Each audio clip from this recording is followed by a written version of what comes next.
شاهد فيديو الأميرة رجوة بعد الولادة تظهر مع ابنتها الصغيرة على ظهر حصان وفرحة الملكة رانيا العبد الله وابنها الحسين.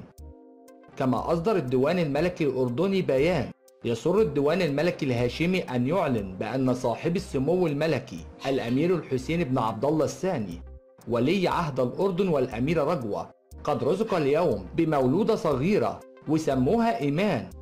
أعزائي المتابعين، إذا كنتم من محبين العائلة الحاكمة اعملوا لايك للحلقة حتى نعلم كم عدد محبيهم، وكمان اكتبوا لهم 1000 مليون مبروك وتتربى في عزكم. وكمان دعا ملك الأردن الملك عبد الله الثاني شعب الأردن يوم الأحد القادم وليمة كبيرة بمناسبة حفيده الأول. وسبق الديوان الملكي الأردني إعلانه أن ولي العهد وزوجته ينتظران مولدهم الأول صيف العام الجاري.